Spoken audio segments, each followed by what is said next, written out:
पौष पुत्रदा एकादशी 21 जनवरी 2024 रविवार को है। इस बार पुत्रदा एकादशी बहुत शुभ संयोग लेकर आ रही है, जो समृद्धिदायक होगा।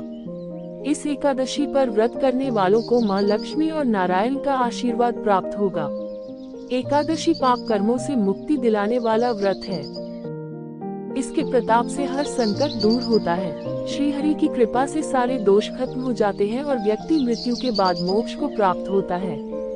संतान सुख की कामना के लिए पौष पुत्रदा एकादशी व्रत बहुत खास माना गया है।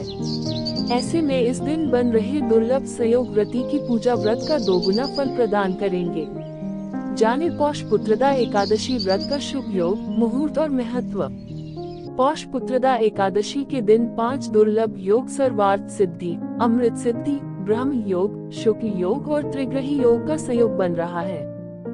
सर्वार्थ सिद्धि योग प्रातः 3:09 सुबह 7:14 21 जनवरी 2024। ब्रह्म योग 21 जनवरी 2024 सुबह 10:02 22 जनवरी 2024 सुबह 8:47। शुक्ल योग 20 जनवरी 2024 रात 7:26 21 जनवरी 2024 रात 7:26। अमृत सिद्धि योग प्रातः 3:09 सुबह 7:14 21 जनवरी 2024। त्रिग्रही योग इस दिन बुध, मंगल और शुक्र धनु राशि में विराजमान रहेंगे, इससे त्रिग्रही योग बनेगा। ऐसे में इस दिन विष्णु पूजा करने से मां लक्ष्मी प्रसन्न होंगी। विष्णु पूजन का समय प्रातः 8:34 से दोपहर 12:32 तक। पौष पुत्रदा एकादशी व्रत पारण का समय 22 जनवरी प्रातः 7:14 से प्रातः 9:21 पर। पौष पुत्रदा एकादशी व्रत और पूजा विधि। 1 पौष पुत्रदा एकादशी के दिन सुबह उठकर व्रत का संकल्प कर शुद्ध जल से स्नान करें। 2 फिर धूप, दीप, नैवेद्य आदि 16 सामग्री से भगवान विष्णु का पूजन, रात को दीपदान करें। 3 साथ ही एकादशी की सारी रात भगवान विष्णु का भजन कीर्तन करें और श्री हरि विष्णु से अनजाने में हुई भूल या पाप के लिए क्षमा मांगे। 4 अगली सुबह स्नान करके पुनः भगवान विष्णु की पूजा करें। 5 ब्राह्मण को भोजन कराने के बाद ही खुद भोजन कराना चाहिए। पौष पुत्रदा एकादशी व्रत का महत्व। इस व्रत को करने से श्री हरि विष्णु के अलावा मां लक्ष्मी की भी कृपा प्राप्त होती है। धार्मिक मान्यता है कि यदि कोई जातक इस व्रत को विधि पूर्वक करता है तो जल्द ही उसे संतान सुख की प्राप्ति होती है। इसके अलावा लंबे समय से रुके हुए कार्य भी पूरे हो सकते हैं। पौष पुत्रदा एकादशी के उपाय। 1 पौष पुत्रदा एकादशी के दिन तुलसी की माला से संतान गोपाल मंत्र ओम देवकी सुत गोविंद वासुदेव जगतपते देहि मे तनयम कृष्ण त्वामः शरणं गतः का 5 माला जाप करना चाहिए। संतान प्राप्ति के लिए ये उपाय लाभकारी है। 2 पुत्रदा एकादशी के दिन विष्णु सहस्त्रनाम का पाठ करने से घर में मौजूद नकारात्मक ऊर्जा का नाश होता है, परिवार में खुशहाली आती है। 3 भगवान विष्णु को पीले रंग के फूलों की माला पहनानी चाहिए। चंदन का तिलक श्रीहरि के मस्तक में लगाना विशेष फलदायी रहता है। इसे स्वन्य भी लगाएं, मानसिक तनाव से मुक्ति मिलती है। पुत्रदा एकादशी व्रत कथा। इस एकादशी की कथा के अनुसार भद्रावती नामक नगरी में सुकेतुमान नाम का एक राजा राज्य करता था। उसके कोई पुत्र नहीं था। उसकी स्त्री का नाम शैव्या था। वह निपुति होने के कारण सदैव चिंतित रहा करती थी। राजा के पितर भी रो रो कर पिंड लिया करते थे और सोचा करते थे कि इसके बाद हमको कौन पिंड देगा।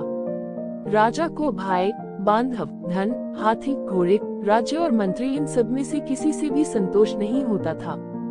वह सदैव यही विचार करता था कि मेरे मरने के बाद मुझको कौन पिंडदान करेगा। बिना पुत्र के पितरों और देवताओं का ऋण मैं कैसे चुका सकूंगा।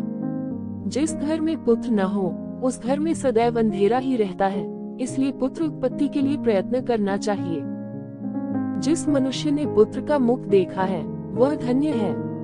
उसको इस लोक में यश और परलोक में शांति मिलती है, अर्थात उसके दोनों लोक सुधर जाते हैं।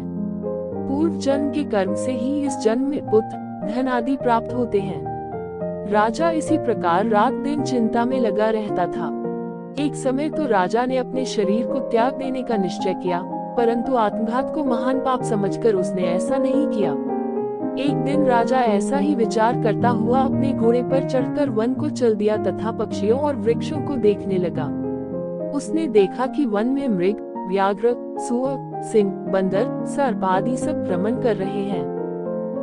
हाथी अपने बच्चों और हथिनियों के बीच घूम रहा है।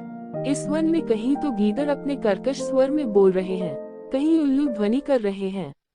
वन के दृश्यों को देखकर राजा सोच विचार में लग गया। इसी प्रकार आधा दिन बीत गया। वह सोचने लगा कि मैंने कई यज्ञ किए, ब्राह्मणों को स्वादिष्ट भोजन से तृप्त किया, फिर भी मुझको दुख प्राप्त हुआ, क्यों? राजा प्यास के मारे अत्यंत दुखी हो गया और पानी की तलाश में इधर उधर फिरने लगा। थोड़ी दूरी पर राजा ने एक सरोवर देखा।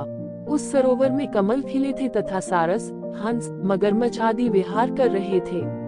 उस सरोवर के चारों तरफ मुनियों के आश्रम बने हुए थे। उसी समय राजा के दाहिने अंग फड़कने लगे।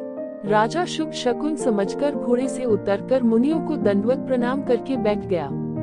राजा को देखकर मुनियों ने कहा, हे राजन, हम तुमसे अत्यंत प्रसन्न हैं। तुम्हारी क्या इच्छा है, सो कहो। राजा ने पूछा, महाराज आप कौन हैं और किस लिए यहाँ आए हैं? कृपा करके बताए। मुनि कहने लगे कि हे राजन, आज संतान देने वाली पुत्रदा एकादशी है। हम लोग विश्वदेव हैं और इस सरोवर में स्नान करने के लिए आए हैं। ये सुनकर राजा कहने लगा कि महाराज, मेरे भी कोई संतान नहीं है। यदि आप मुझ पर प्रसन्न हैं तो एक पुत्र का वरदान दीजिए। मुनि बोले, हे राजन, आज पुत्रदा एकादशी है, आप अवश्य ही इसका व्रत करें। भगवान की कृपा से अवश्य ही आपके घर में पुत्र होगा। मुनि के वचनों को सुनकर राजा ने उसी दिन एकादशी का व्रत किया और द्वादशी को उसका पारण किया। इसके पश्चात मुनियों को प्रणाम करके महल में वापस आ गया। कुछ समय बीतने के बाद रानी ने गर्भ धारण किया और 9 महीने के पश्चात उनके एक पुत्र हुआ। वह राजकुमार अत्यंत शूरवीर, यशस्वी और प्रजापालक हुआ। जो मनुष्य इस महात्म्य को पढ़ता या सुनता है, उसे अंत में स्वर्ग की प्राप्ति होती है। भगवान श्री कृष्ण कहते हैं, पुत्र की प्राप्ति के लिए सभी को पुत्रदा एकादशी का व्रत करना चाहिए। एकादशी व्रत के प्रभावशाली मंत्र। 1. श्री कृष्ण गोविंद हरे मुरारे, हे नाथ नारायण वासुदेवाय। 2. ओम नारायणाय विद्महे वासुदेवाय धीमहि, तन्नो विष्णु प्रचोदयात्। 3. ओम विष्णुवे नमः।